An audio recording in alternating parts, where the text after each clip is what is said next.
لگتا ہے کہ آئندہ ایک ہفتے کے دوران ایران کے ساتھ معاہدہ طے پا جائے گا۔ ڈیل کے تحت جنگ بندی میں توسیع کی جائے گی۔ آبنائے ہرمز کو بھی دوبارہ بحری آمد و رفت کے لیے کھول دیا جائے گا۔ امریکی صدر ڈونلڈ ٹرمپ کا انٹرویو، اسرائیل کو لبنان پر حملوں سے روک دیا۔ نتین یاہو کو فون، واضح کیا کہ اب کوئی اسرائیلی فوجی بیروت نہیں جائے گا، جو فوجی راستے میں تھے انہیں واپس بلا لیا۔ امریکی صدر کی اہم نمائندوں کے ذریعے حزب اللہ سے بھی گفتگو، بولے اسرائیل اور حزب اللہ ایک دوسرے پر حملے نہیں کریں گے۔ میڈیا سے بات چیت میں ڈونلڈ ٹرمپ نے کہا، ایرانی اچھے جنگجو نہیں ہیں لیکن بہت اچھے مذاکرات کار ہیں۔ بات چیت پہلے سے زیادہ تیزی سے جاری ہے۔ ایران کے ساتھ مذاکرات ختم ہوئے بھی تو کوئی فرق نہیں پڑے گا۔ آبنائے ہرمز کی بندش سے تیل کی قیمتیں بھی بڑھیں تو فکر نہیں۔ بات چیت معطل ہونے کا مطلب یہ نہیں کہ ہم بم گرانا شروع کر دیں۔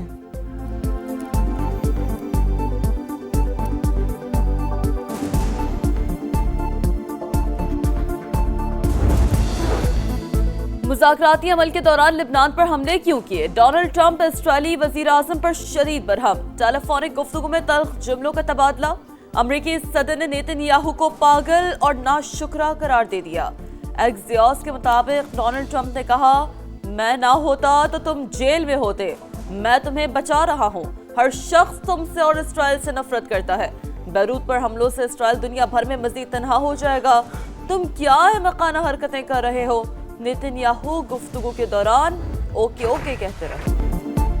اسرائیلی فوج جنوبی لبنان میں پلان کے تحت کارروائیاں جاری رکھے گی۔ صہیونی وزیر اعظم نیتن یاہو کی ڈٹائی، کہا ڈونلڈ ٹرمپ کو بتا دیا حزب اللہ کو حملے روکنا ہوں گے۔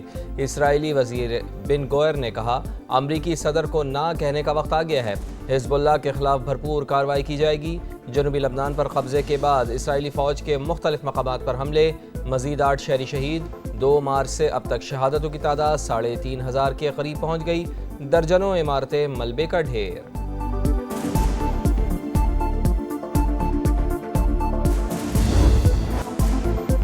ایران کا لبنان اور غزہ میں صہیونی دہشت گردی خاتمے تک مذاکرات سے انکار۔ امریکہ کے ساتھ پیغامات کا تبادلہ روک دیا۔ اپنے ہرمز کو مکمل بند کرنے اور باب المندب سمیت دیگر محاذوں کو فعال کرنے پر اتفاق۔ لبنان پر حملے نہ رکے تو جنگ بندی معاہدہ ختم ہونے کا امکان۔ عباس چراغچی کہتے ہیں، جنگ بندی لبنان سمیت ہر جگہ پر لاگو، ایک محاذ پر خلاف ورزی تمام محاذوں پر خلاف ورزی کے برابر۔ اگر جنگ بندی ختم ہوئی تو ذمہ دار امریکہ اور اسرائیل ہوں گے۔ باقر غالیباف کا امریکہ پر جنگ بندی کے پاس جاری نہ کرنے کا الزام، کہا امریکہ اسرائیل کو لبنان پر حملوں سے روکنے میں ناکام رہا، سب اپنے انجام تک پہنچیں گے۔ اسماعیل بقائی کہتے ہیں، لبنان میں اسرائیلی کارروائیاں امن عمل کو سبوتاژ کرنے کی کوشش، جو کچھ بھی ہو رہا ہے اس میں امریکہ بھی شریک ہے۔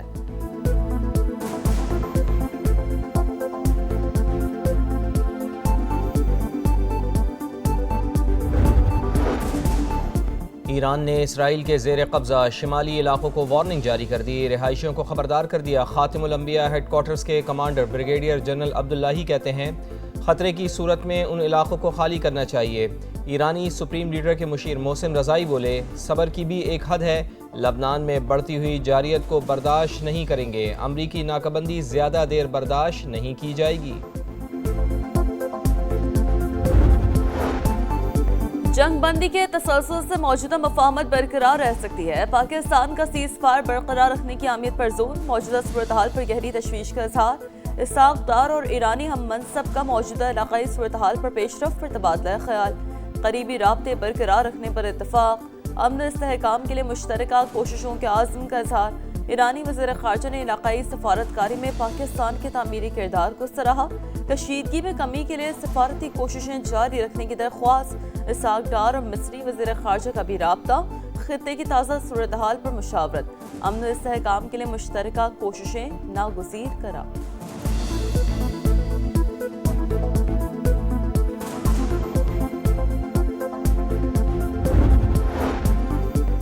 اسرائیلی فوج کی لبنان میں جارحیت، پاکستان کی شدید مذمت، معاملات بات چیت سے حل کیے جائیں، لبنان کی خود مختاری کا احترام کیا جائے۔